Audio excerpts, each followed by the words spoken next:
Bienvenue à tous dans ce moment de réflexion que nous avons aujourd'hui. Bienvenue à nos internautes, à ceux qui nous écoutent au travers des ondes et bienvenue à ceux qui nous regardent sur leur écran.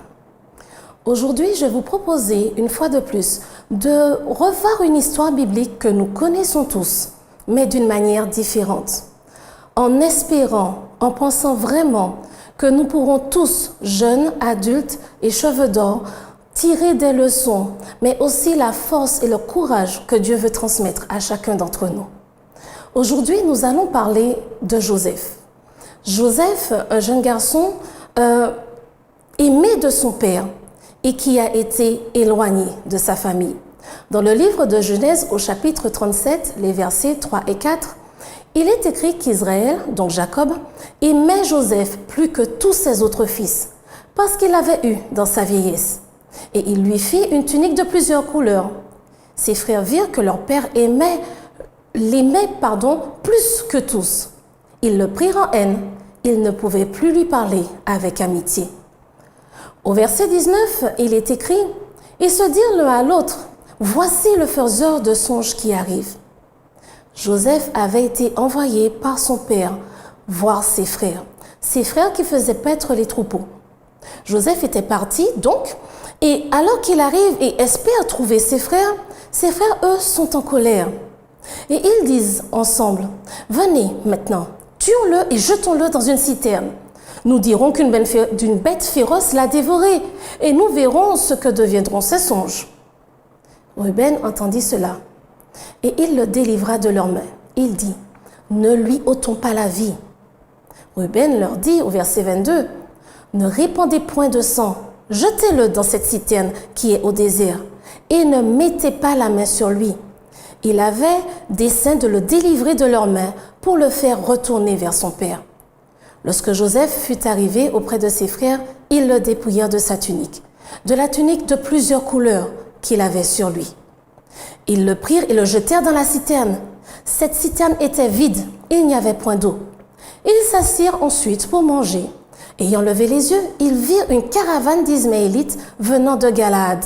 Leurs chameaux étaient chargés d'aromates, de baume, de myrrhe qu'ils transportaient en Égypte. Alors Juda dit à ses frères, « Que gagnerons-nous à tuer notre frère et à cacher son sang? Venez, vendons-le aux Ismaélites et ne mettons pas la main sur lui, car il est notre frère, notre chair. » Et ses frères l'écoutèrent.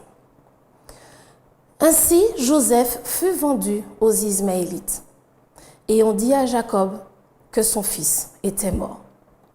Jacob, Israël, a eu énormément de peine. Il pleura amèrement la mort de son fils. Mais plusieurs années après, une famine vint et en Égypte, il y avait du grain. En Égypte se trouvait Joseph. Joseph venu l'un des plus grands responsables d'Égypte, qui lui avait donc géré les 7 premières années durant lesquelles il y avait énormément de nourriture, de blé et autres qui avaient poussé. Il avait stocké tout cela, sachant que des années de disette viendraient. Pendant ces années, donc, toutes les personnes qui avaient faim pouvaient se retourner vers l'Égypte et aller acheter de quoi manger. Et c'est ce qui arriva aux enfants d'Israël. Ils montèrent donc en Égypte et puis rencontrèrent, alors qu'ils ne le reconnaissaient plus, qu'ils n'arrivaient plus à l'identifier, leur frère Joseph. Joseph, après différentes choses, finit par se découvrir à ses frères. Nous n'allons pas rentrer dans tous ces détails, nous irons directement au chapitre 45 à partir du verset 1er. Joseph ne pouvait plus se contenir devant tous ceux qui l'entouraient. Il s'écria « Faites sortir tout le monde !» Et il ne resta personne avec Joseph. Quand il se fit connaître à ses frères, il éleva la voix en pleurant. Les Égyptiens l'entendirent et la maison de Pharaon l'entendit. Joseph dit à ses frères « Je suis Joseph. Mon père est-il encore en vie ?» Mais ses frères ne purent lui répondre car ils étaient troublés en sa présence. Joseph dit à ses frères « Approchez-vous de moi. » Et ils s'approchèrent. Il dit « Je suis Joseph, votre frère, que vous avez vendu pour être emmené en Égypte. Maintenant, ne vous affligez pas. Et ne soyez pas fâchés de m'avoir vendu pour être conduit ici, car c'est pour vous sauver la vie que Dieu m'a envoyé devant vous. » Mes chers amis, Joseph, après tant de péripéties, rend gloire à Dieu et dit à ses frères, « C'est pour vous sauver la vie que Dieu m'a envoyé ici devant vous. » Le titre de mon message aujourd'hui, c'est ma famille. Prions ensemble. Notre Père, notre Dieu, nous te remercions pour tes grâces et tes bénédictions. Merci de nous permettre, une fois de plus, de nous retrouver afin de pouvoir comprendre ta parole, lire ta parole, mais par-dessus tout, entendre, Seigneur, ce que toi seul as à nous dire. Que toi seul sois vu et entendu. Que ton Esprit Saint touche nos cœurs, nos pensées et nous transforme. Au nom de Jésus, ton Fils, et pour ta gloire. Amen. C'est ma famille. Quelle famille! Une famille dont le père a épousé 2 femmes, mais la première femme qu'il a épousée, il ne l'a pas choisie, il ne l'aimait pas. Une famille dont les 12 frères viennent de 4 mamans différentes. Une famille dont les choses se sont passées d'une manière tellement particulière que Joseph est haï de ses frères. Une famille dans laquelle il est tellement haï qu'il a été vendu et passé pour mort devant son père. L'histoire de Joseph et de sa famille comporte énormément de leçons, nous permettrait de comprendre énormément de choses nous concernant et concernant la manière dont Dieu agit avec nous, avec nos personnalités, nos points faibles et nos défauts, mais aussi nos forces. Aujourd'hui, nous allons nous arrêter juste sur 3 points. Joseph étant parti, s'est d'abord retrouvé esclave en Égypte dans la maison de Potiphar. Dans cette maison, l'Éternel l'a béni. D'ailleurs, il est bien marqué dans le livre de Genèse, au chapitre 39 et au verset 2, que l'Éternel fut avec lui et la prospérité l'accompagna. Il habitait dans la maison de son maître, l'Égyptien. Le maître avait tout remis dans les mains de Joseph, sauf bien sûr son épouse. Et Joseph faisait son travail consciencieusement tous les jours et la bénédiction, la prospérité l'accompagna. Malheureusement, l'épouse de son maître avait d'autres projets auxquels Joseph n'adhérait pas. Il s'est enfui, mais il fut mis en prison.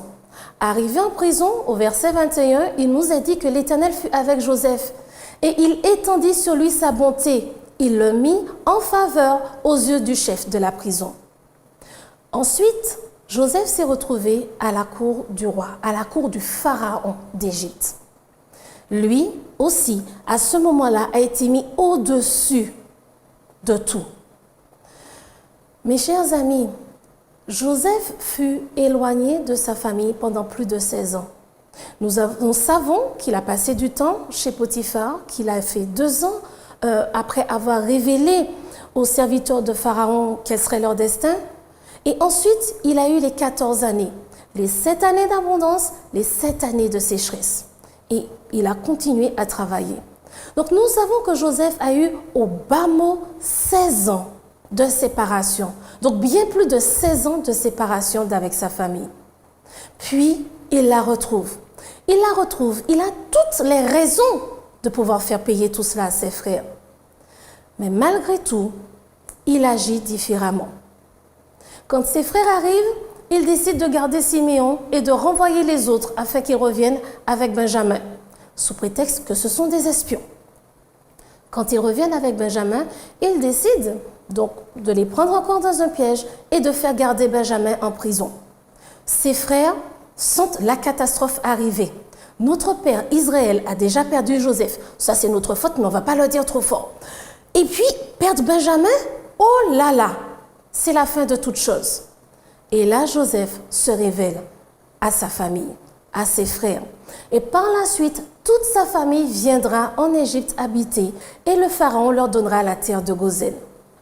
La première des choses que nous allons considérer, c'est la séparation, cette distance.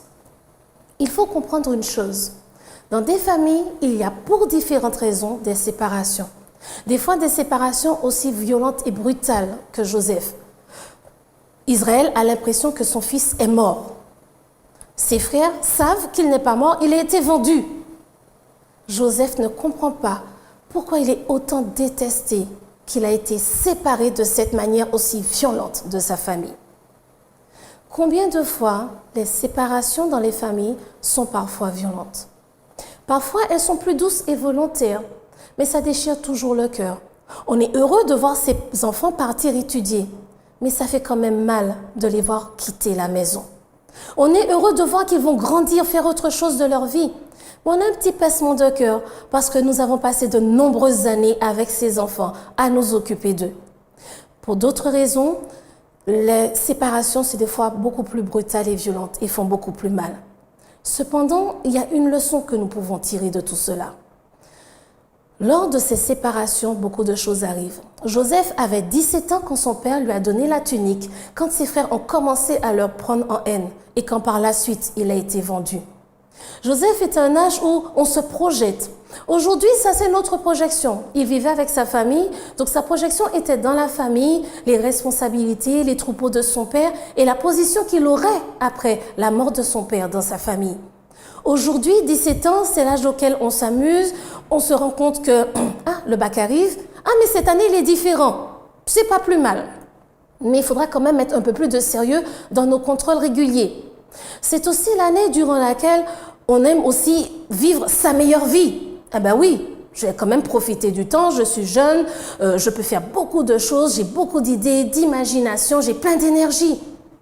Je vais aussi me réfléchir à ce que je veux faire, à ce que je veux être après. Quel métier j'ai envie d'avoir? Dans quel pays aussi j'ai envie de vivre? Et comme les conditions sont un peu particulières, comment je vais faire pour m'ajuster par rapport à ces conditions? Mais en tout cas, on a plein de choses à l'esprit et on y va. Joseph aurait aimé avoir toutes ces choses à l'esprit quand il s'est retrouvé esclave. Il aurait aimé sentir cette liberté de se dire « je peux faire ce que j'ai envie de faire ». Mais regardez bien, chers jeunes, regarde bien. Joseph était esclave. Mais étant donné qu'il avait toujours une relation avec Dieu et que malgré cette catastrophe, il a compris que Dieu ne l'a jamais abandonné, il est écrit, l'Éternel fut avec lui et la prospérité l'accompagna. Alors que Joseph était esclave, il a pu apprendre à gérer une maison. Regardez quand même ce qui se passe. Il est esclave, il aurait pu abandonner, se dire, bon écoute, ça ne sert à rien, je suis esclave, je suis désespéré, ça ne sert à rien, je ne serai jamais libre. Possible. Je ne vais jamais sortir du problème dans lequel je me trouve. Cette situation familiale qui me fatigue un peu, je n'en sortirai jamais. Ces catastrophes qui me sont arrivées, qui m'emprisonnent, je ne m'en sortirai pas. C'est vrai que tu peux penser cela. Et je comprends que tu penses cela. Mais regarde ce qui est arrivé à Joseph. Il s'est retrouvé dans une situation d'esclavage, mais il a été responsable de la maison de Potiphar. Quand on dit la maison, ce n'est pas seulement un serviteur. Potiphar était un homme de position et d'influence. Donc il avait toute la gestion de la maison. Donc il avait encore d'autres serviteurs et d'autres esclaves sous sa responsabilité. Quelle que soit la catastrophe qui t'arrive, la fin n'est pas encore arrivée tant que Dieu n'a pas dit c'est la fin. Prends le temps de regarder quelles sont les opportunités que tu peux saisir au milieu de ces catastrophes. Et qu'est-ce que tu peux apprendre? Arrivé en prison, on lui a encore donné des responsabilités. Dans un cadre dans lequel les gens sont enfermés, n'ont pas de liberté, sont dans toutes sortes de conditions malheureuses. Malheureuses, peut-être injustement, mais dans des conditions parfois pour lesquelles ils ont malheureusement agi et se retrouvent donc en conséquence en prison.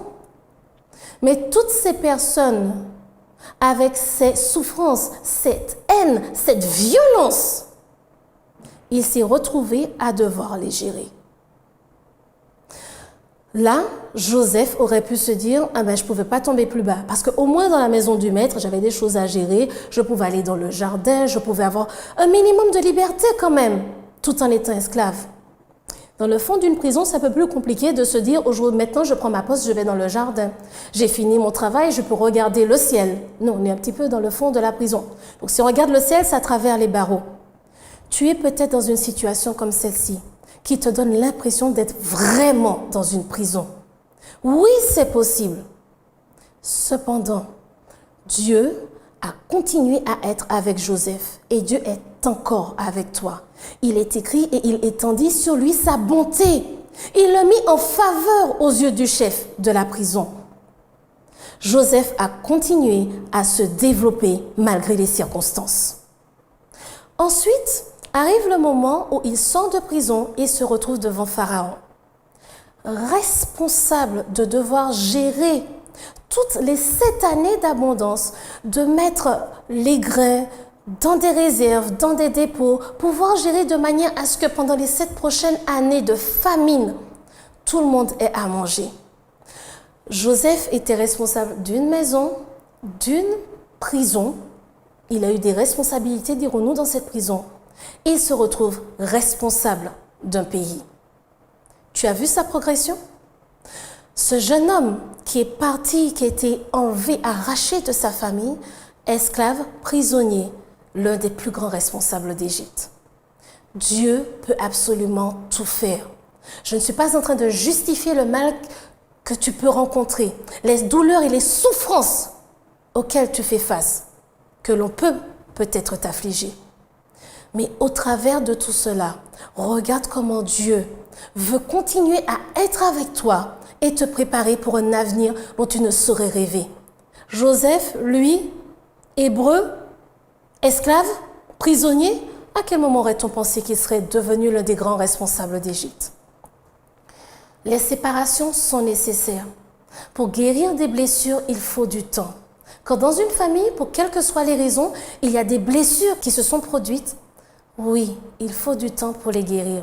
Et souvent, la distance, la séparation est nécessaire afin de pouvoir guérir ces blessures.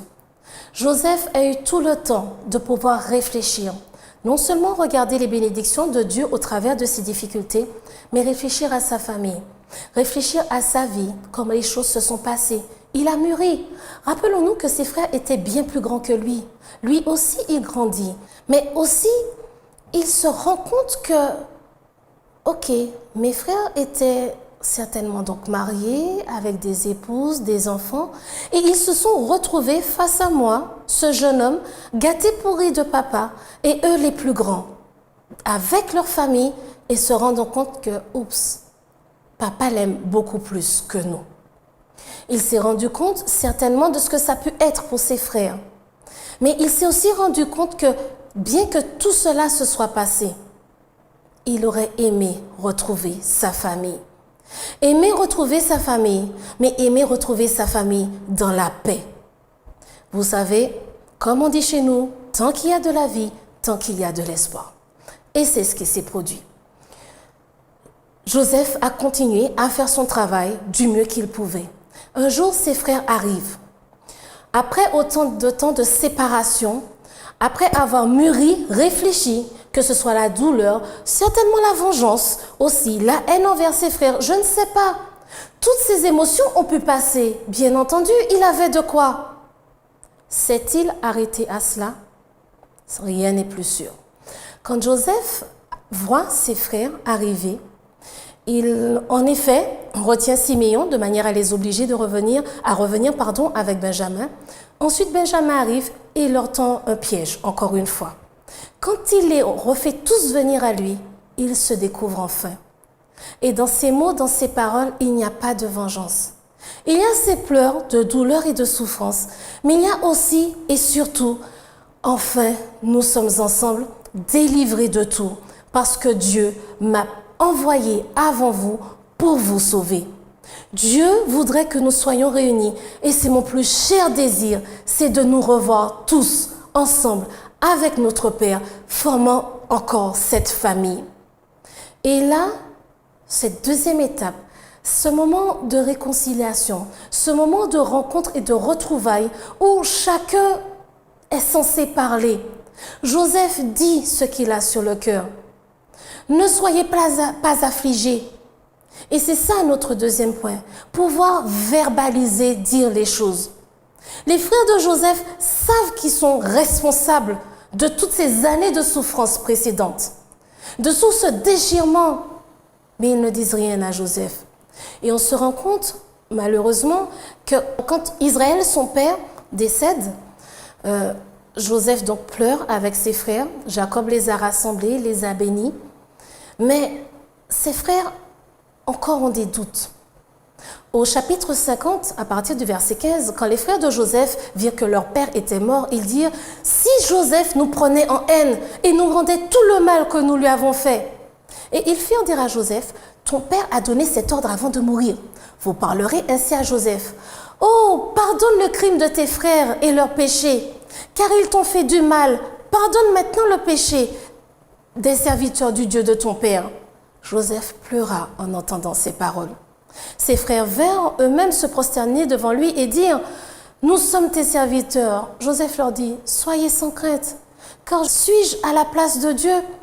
Vous aviez médité de me faire du mal. Dieu l'a changé en bien pour accomplir ce qui arrive aujourd'hui, pour sauver la vie à un peuple nombreux. Soyez donc sans crainte. Je vous entretiendrai, vous et vos enfants. » Et il les consola en parlant à leur cœur. Mes amis, Joseph a verbalisé quand il a rencontré ses frères. Il leur a dit « Ne vous affligez pas du mal que vous m'avez fait. Ce n'est pas la peine d'avoir des remords de conscience et de vous miner le cerveau à cause de ça. J'ai eu mal, mais Dieu a utilisé cette séparation douloureuse de manière à ce que nous soyons tous sauvés. » En quelque part au fond de lui, il leur dit « Mais je vous pardonne. Ne soyez plus affligés. Allons de l'avant. » Mais les frères n'ont pas demandé ouvertement pardon. Et à la mort de leur père, ils se rendent compte, ils savent pertinemment qu'ils n'ont pas demandé ouvertement pardon. Ils n'ont pas verbalisé. Et donc ils ont peur que Joseph décide, maintenant que leur père est mort, de se venger. Combien de fois dans nos familles, alors que nous sommes peut-être là tous ensemble physiquement, mais séparés mentalement, peut-être sommes-nous séparés aussi physiquement, et nous ne prenons pas le temps de verbaliser et de dire les choses pour que la réconciliation soit vraiment complète. Vous savez, il y a plusieurs raisons pour lesquelles on peut avoir de la haine et de la rancune et pour lesquelles on a du mal à pardonner. Aujourd'hui, je ne prétends absolument pas dire que tout peut se faire en une seconde. Certaines situations demandent beaucoup de temps, et bien plus même parfois que les 16 ans, que les plus de 16 ans même que Joseph a attendu. Cela se comprend et Dieu le comprend. Je ne vais pas rentrer dans tous les détails et toutes les exceptions, mais cela ne veut pas dire que je n'ai pas conscience qu'elles existent, que certaines souffrances et douleurs prennent beaucoup plus de temps et d'investissement pour le soigner. J'en suis consciente, mais aujourd'hui je vais aborder un autre aspect avec vous. Un aspect qui va nous permettre à tous de pouvoir faire un premier pas, en sachant bien entendu qu'il y a encore d'autres pas à faire et pour certaines personnes beaucoup plus de pas. Mais en voyant comment Dieu nous accompagne dans ce premier pas, nous aurons l'assurance qu'il va nous accompagner pour les autres pas et qu'on en sortira vainqueur. Donc Joseph, lui, a verbalisé. Oui, c'est vrai, j'ai souffert, mais aujourd'hui ça va et aujourd'hui nous allons avoir un futur différent. Mais il faut nous rappeler que l'on se rappelle une chose. Alors que la femme de Potiphar ne voulait qu'une chose, c'était que Joseph ait des relations avec elle. Joseph a gardé quelque chose d'important, Dieu. Et il le dit au chapitre 39, versets 8 et 9. Il refusa et dit à la femme de son maître, « Voici, mon maître ne prend avec moi connaissance de rien dans la maison. Et il a remis entre mes mains tout ce qui lui appartient. Il n'est pas plus grand que moi dans cette maison, et il ne m'a rien interdit, excepté toi, parce que tu es sa femme.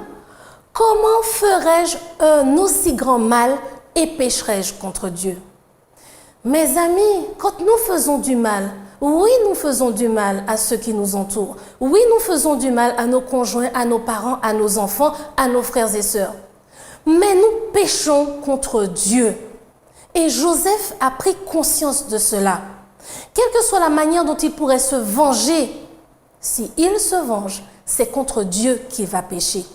Cela ne veut pas dire qu'il ne peut pas ressentir cette douleur et cette amertume et avoir une envie de vengeance. Seulement, il faut savoir exprimer, extérioriser de manière à ne pas pécher contre Dieu. Il faut savoir dire sa douleur et sa souffrance. Il faut le dire.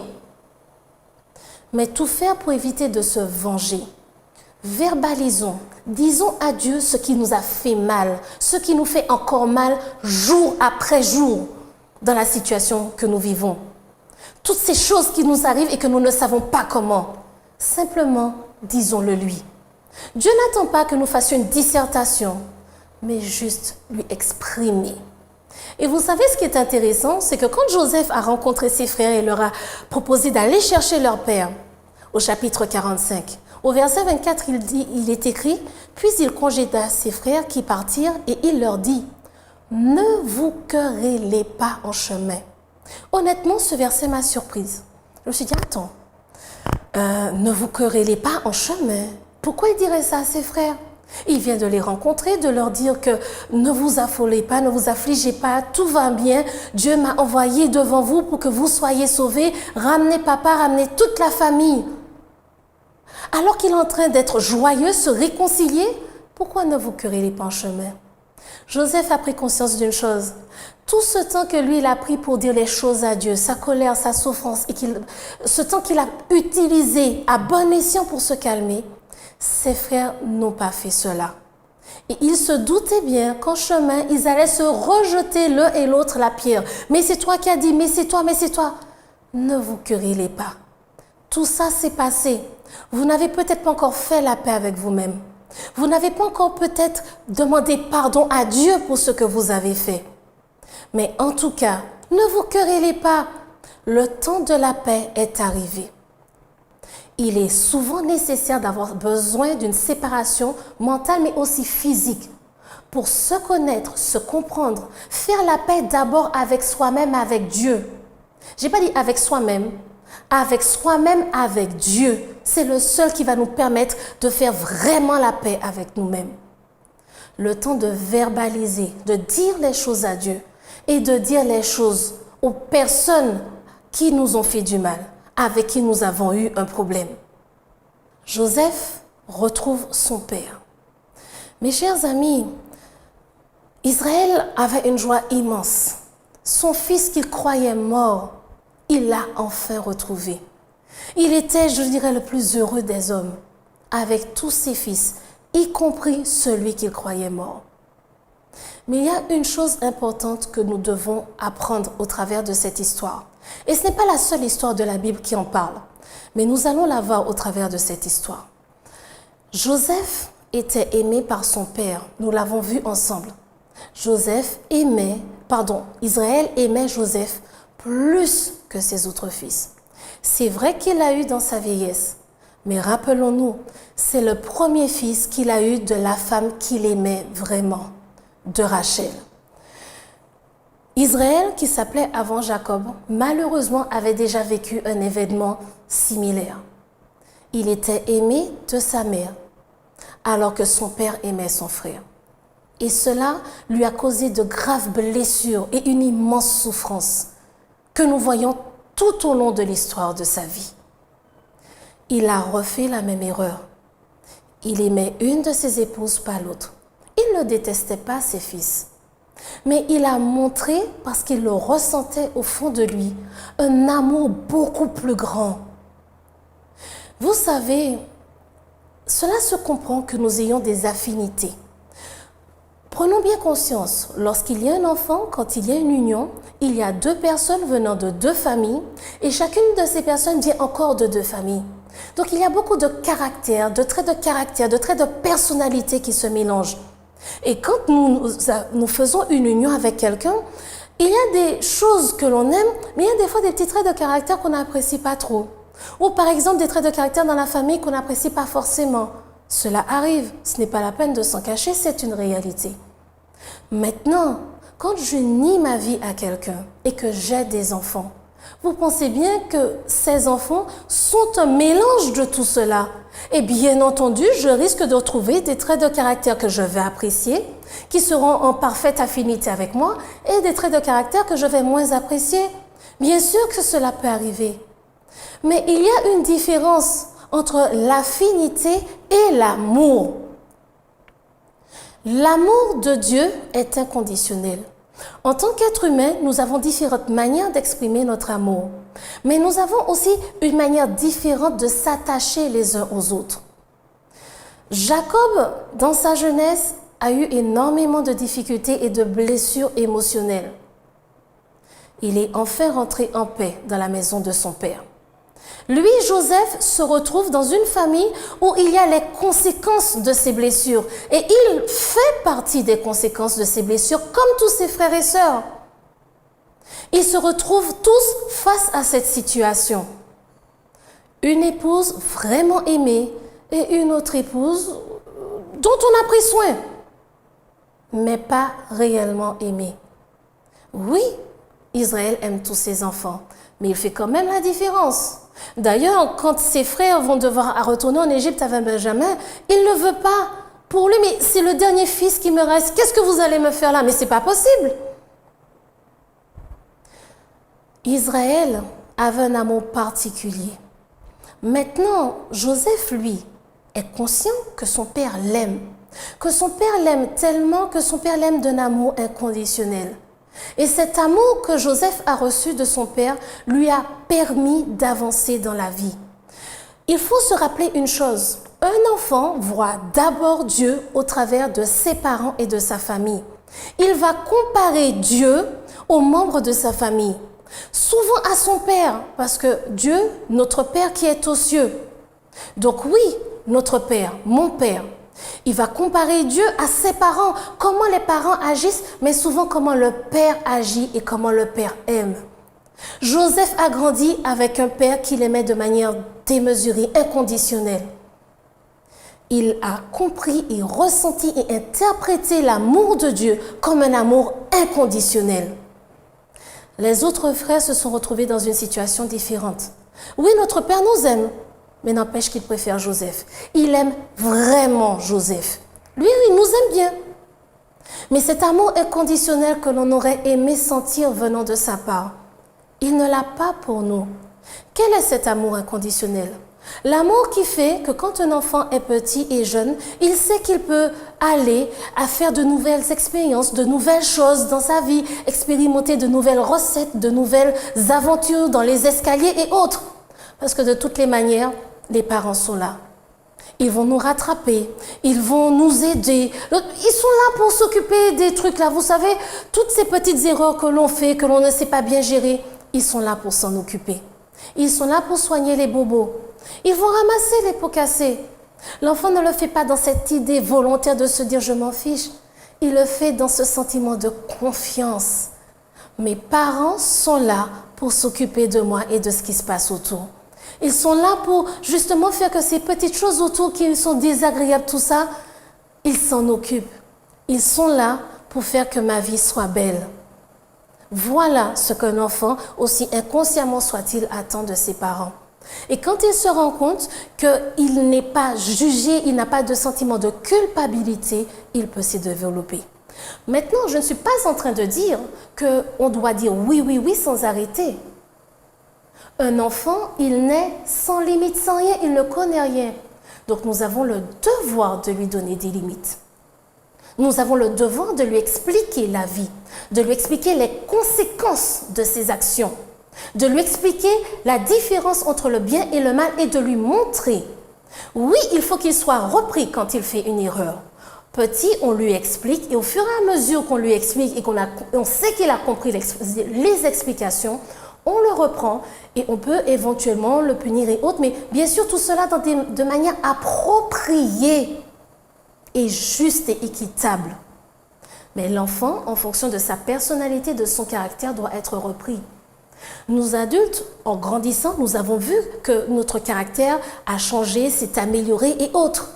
Nous savons ce qui dans notre caractère a dû être changé. Parfois, il nous est arrivé malheureusement, de devoir changer ces traits de caractère au travers de nos expériences. Et souvent, des expériences bien difficiles et bien délicates. Des expériences qui nous ont parfois fait vraiment très mal. Et nous aurions aimé pour nos enfants qu'ils n'aient pas à traverser ces mêmes expériences. Donc, il est de notre devoir de leur montrer comment agir, de leur expliquer, de leur enseigner et de les aider à changer ces traits de caractère qui vont les faire souffrir.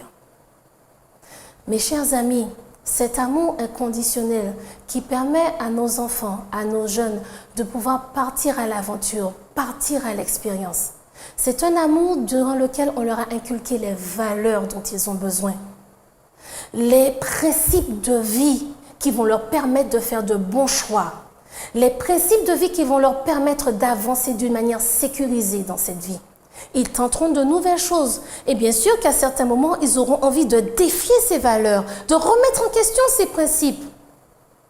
Mais ils auront quelque chose à remettre en question et ils auront l'opportunité de se rendre compte que ce que vous leur avez inculqué, ce que vous leur avez transmis, ils en ont besoin. Ils vont faire de ces valeurs leurs valeurs, de ces principes leurs principes et ils les garderont jusqu'au dernier jour de leur vie. Mes amis, cet amour inconditionnel que Joseph a reçu, qui mieux que Dieu peut nous le donner? Qui mieux que Dieu peut nous permettre d'avoir cette relation qui va nous permettre de nous sentir en paix, aimés, qui va nous donner cette envie de vouloir justement partir à l'aventure, avoir de nouvelles expériences avec cette confiance solide qu'il y a quelqu'un pour s'occuper des choses autour.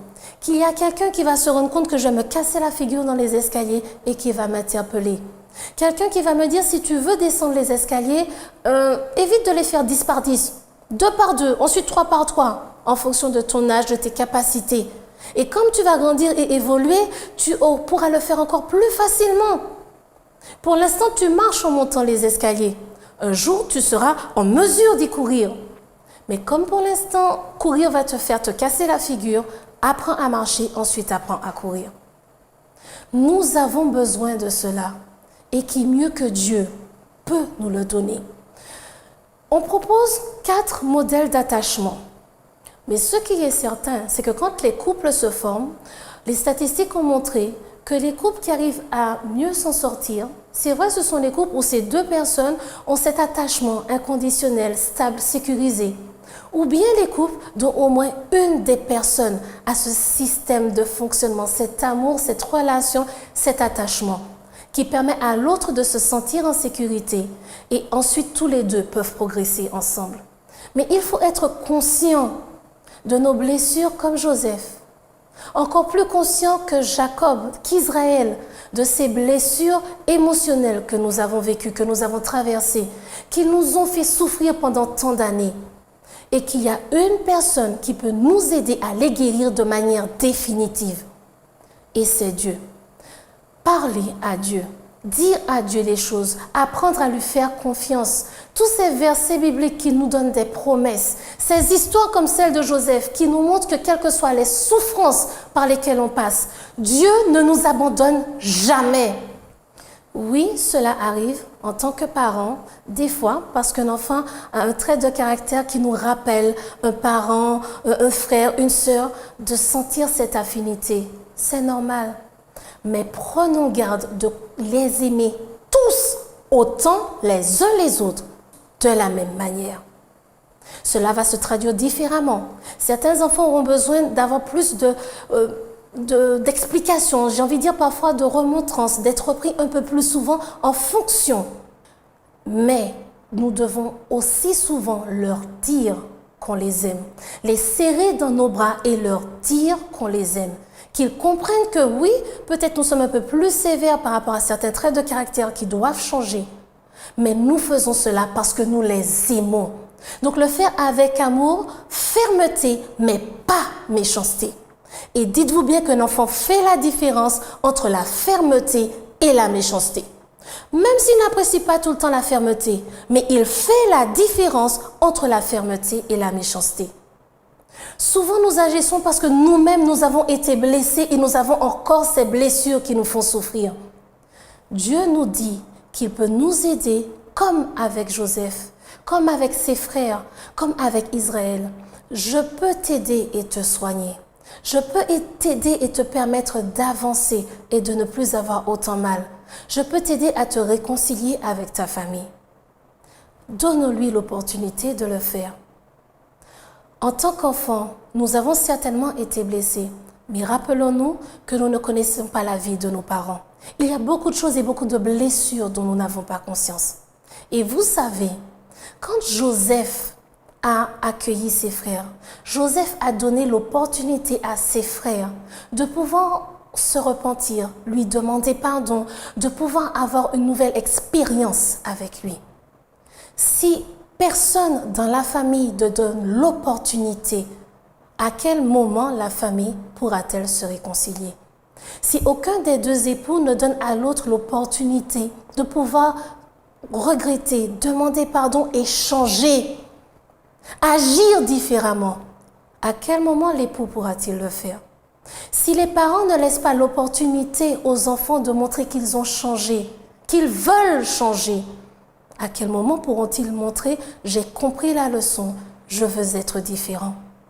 Si les enfants ne donnent pas l'opportunité à leurs frères et sœurs, à leurs parents, de montrer qu'ils veulent être différents, qu'ils ont changé, à quel moment auront-ils l'opportunité de demander pardon, de reconnaître, de verbaliser et que tout le monde puisse passer à autre chose? À quel moment pourrons-nous ensemble faire l'expérience de cet amour inconditionnel? Prenons ce temps, acceptons ce temps comme un cadeau de Dieu, une opportunité d'avoir une relation personnelle avec lui pour changer et nous préparer au moment de la réconciliation. N'allons pas critiquer parce que après tout ça, tant tu n'as pas fini.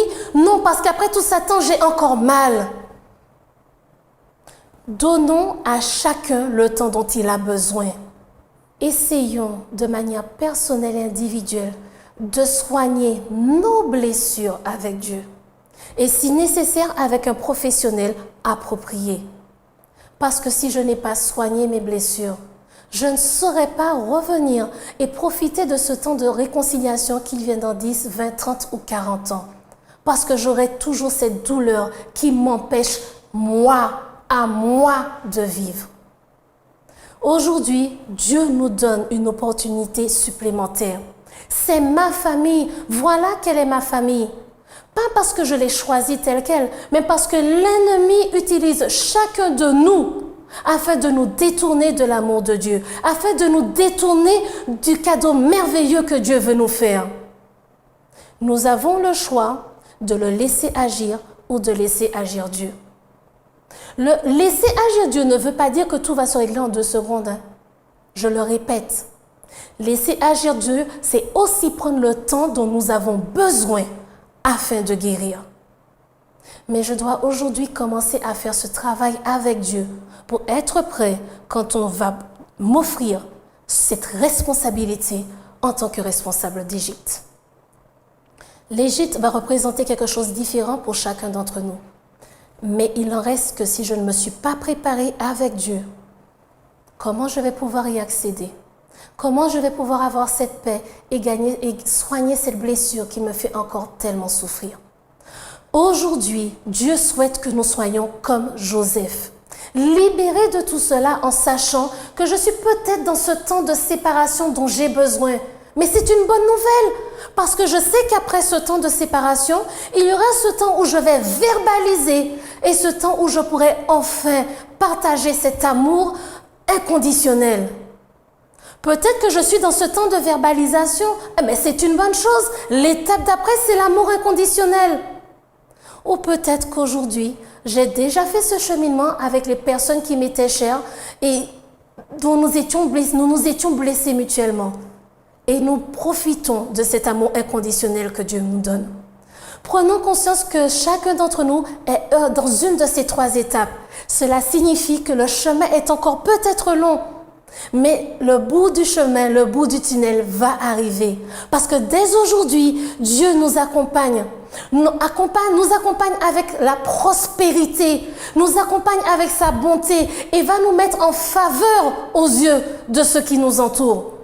Aujourd'hui, Dieu peut nous permettre, au travers de ce cheminement que nous avons, d'être en paix et de voir le bon côté, les opportunités que nous avons afin d'avancer. Mes chers amis, ne laissons pas l'ennemi nous abattre et nous noircir notre chemin, notre vie, parce qu'il nous a mis esclaves ou en prison. Il a voulu le faire, mais Dieu a décidé de nous en délivrer. Et aujourd'hui, en tant qu'esclave, je suis responsable. J'ai des choses à faire, des choses à apprendre pour mon futur. En tant que prisonnier, je n'ai pas terminé. J'ai encore des choses à apprendre. Parce qu'après, je serai responsable d'Égypte. C'est ce que Dieu veut pour chacun d'entre nous. Continuons à avancer avec Dieu. Demandons de l'aide si nous avons besoin. Séparons-nous si c'est nécessaire. Verbalisons.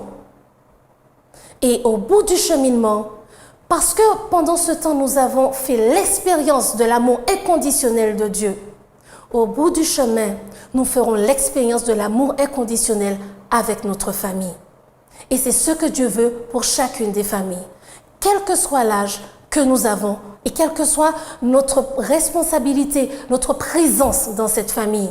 Enfants, frères et sœurs, pères, mères, grands-parents. Mes chers amis, Dieu nous donne cette opportunité. Saisissons-la, le cœur rempli d'espoir et d'espérance, parce que lui l'a promis, il va nous délivrer. Jésus est venu pour cette délivrance. Donnons-lui l'opportunité d'accomplir cette délivrance dès aujourd'hui dans notre vie.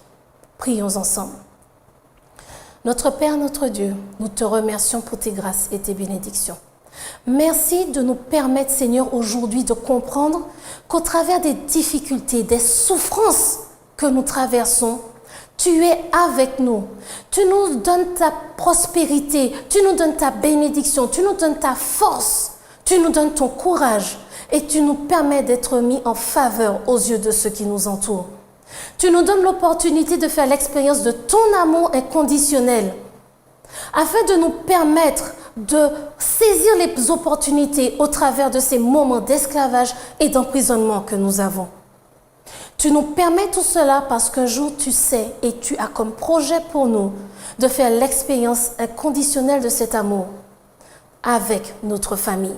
Pour tous ceux qui acceptent de te suivre et de faire ce cheminement avec toi. Aide-nous à accepter ce temps qui est nécessaire et qui est certainement différent pour chacun d'entre nous. Aide-nous à comprendre que l'autre a besoin de temps. Mais aide-nous surtout, Seigneur, à rétablir cette relation avec toi, à demander de l'aide si nécessaire afin d'extérioriser et de verbaliser. De manière à ce que ce temps soit mis à profit pour que nous trouvions chacun enfin la paix avec toi. Que nous trouvions enfin chacun ta voix, ta présence dans nos vies.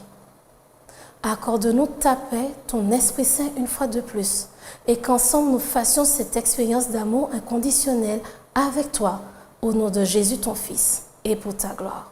Amen.